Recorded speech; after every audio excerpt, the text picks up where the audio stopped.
বিসমিল্লাহির রহমানির রহিম সুবহানাল্লাহি ওয়া বিহামদিহি সুবহানাল্লাহিল আযীম ওয়া বিহামদিহি আস্তাগফিরুল্লাহ। আসসালামু আলাইকুম সম্মানিত ভিউয়ার্স, বিশ্বের যে যেখান থেকে মা জননী মঞ্জিল ইউটিউব চ্যানেল দেখরা আপনারা সকলকে আমার শ্রদ্ধেয় সালাম, শুভেচ্ছা এবং মোবারকবাদ জানাই। আল্লাহ সুবহানাহু ওয়া তাআলা আমরারে বিভিন্ন সময় বিভিন্ন পরীক্ষা করেন, আর আসলে আমরা মানুষ একে অন্যরে বিশ্বাস করি। আজকে দেখো একটা ঘটনা ঘটছে আমার লগে, একটা ট্রাফিক ম্যাডামে আমার লগে এক বেইমানি করছে। আপনার তার পারমিশন নিয়ে আমি গাড়ি 1 মিনিটও লাগি গেছি দোকানও মিল কিনতাম, কিন্তু আইয়া দেখি আমার টিকিট দিলাইছে। তা আমি তারে জাস্ট সিম্পল কোয়েকশন করলাম, হইলাম যে তুই আমার এলাও করলে যাওয়ার লাগি। তো মাথা শেক করিয়া কি, আই থিঙ্ক সোমালিয়ান হইব, মাথা শেক করিয়া কি আসিয়া গেল কি, একটা মুনাফিকি ভাব দেখলাম তার মাঝে আর কি। তো আসলে খুব গুছা উঠছিল, তারে ফিটার মনে হয়েছিল, কিন্তু ফিটলে তো ক্রিমিনাল অফেন্স হয়ে যাব।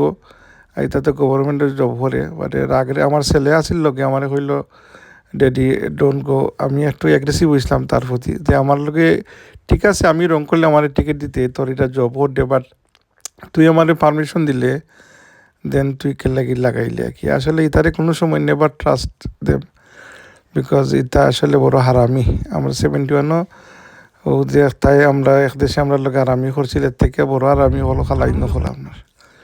যাই হোক, আল্লাহ ইন্না লিল্লাহি ওয়া ইন্না ইলাইহি রাজিউন, এটা আল্লাহর কোনো বড় বিপদ আপদ আছিল, ছোটো হইরা নিছি। আর এই মিস্টেক থেকে ফিউচারে লার্ন করতাম, যে ফিউচারে এরকম মিস্টেক করতাম না। আর আসলে ইতারে কোনো সময় বিশ্বাস করা নাই। তোরা একে ডাউন ওয়ার্থ রাখিয়া অবাবালা গাড়ি সেফে রাখিয়া পার্কিং জোনের মাঝে রাখিয়া অবাবালা ডাবল ইয়ালো কিবা ডিসিবিল বেইজ তার মাঝে রাখা ঠিক নাই।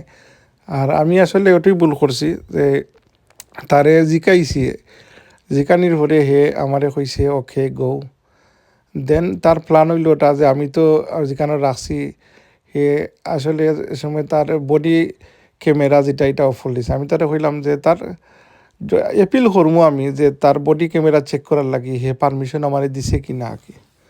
যাই হোক, বোঝা যান না। তারপরেও আমি ওয়েনেস করতাম যে আসলে আমরা অনেক সময় স্কুলও রাশিং করতে গিয়া এই বাচ্চান্তরে একবারে গেইটের সামনে নিয়ে গাড়ি পার্ক করিয়া ওই গেইটের ভিতরে যা সারাইয়া দিয়া ওই ডাবল ইয়ালো সিঙ্গেল হলো কিবা বেয়ার ভিতরে আমরা তৈ না। তো এটা তো আসলে এই না করা বা লাগে লাগে। এটা তারা টিকিট লাগাইলে এটা তো আসলে কমিশন বেসিস, যেটা তারা তো একটা ফিক্স স্যালারি আছে, প্লাস তারা পার টিকিটও কমিশনও পায়। সো এটা আসলে পিপল আপসেটিং জব, এটা job this sort of job না করেই বালা। এটা মানুষে করে না, তা মানুষ রুফি হায় না হলে এটা জব করে। যাই হোক, আল্লাহ হেফাজত করতা। আর আলহামদুলিল্লাহ, এরপরেও আমি মনে বুঝতেছি সাময়িক সময়ে এটা স্বাভাবিক, এজ এ হিউম্যান বিন কিছু রাগ আইয়ে। যাই হোক, আপনারা মা জননী মঞ্জিল ইউটিউব চ্যানেল দেখা, আসলে life as it is here. লাইফও কোনো সময় কাবি খুশি কাবি গাম, কোনো সময় হ্যাপি কোনো সময় স্যাড, এটাই পার্ট অফ লাইফ। আসলে অনেক সময় আছে, যেমন এই 65 পাউন্ড যে সাডেনলি আপনারা দিলেও সামান্য একটা মিস্টেকের কারণে, এটা কত সময় আসলে ভিতরে একটা মানে জ্বলন হয়, যে আসলে এই মিস্টেকটা কেলাই করলাম, বা দেখি যে না এর থেকে কিবা বড় কোনো বিপদ থাকতো আছিল, এটা আল্লাহ ছোটো হইয়া নিছেন গিয়া। ওর সাথে সাথে আল্লাহর সব কাজের উপরে খুশি এবং রাজি থাকতাম। আর ভবিষ্যতে যাতে এরকম ভুল মিস্টেক এগুলা করতাম না। আর আসলে স্পেশালি ট্রাফিক ওটা হলতো তারে বিশ্বাস না করাই বালা। আমার লগে এটা বহুত আগে করছিল, আইজ again same sort of happen হইল আর কি। এনিওয়েজ, আপনারা আমার চ্যানেলটা সাবস্ক্রাইব করবা। আসসালামু আলাইকুম ওয়া রাহমাতুল্লাহ।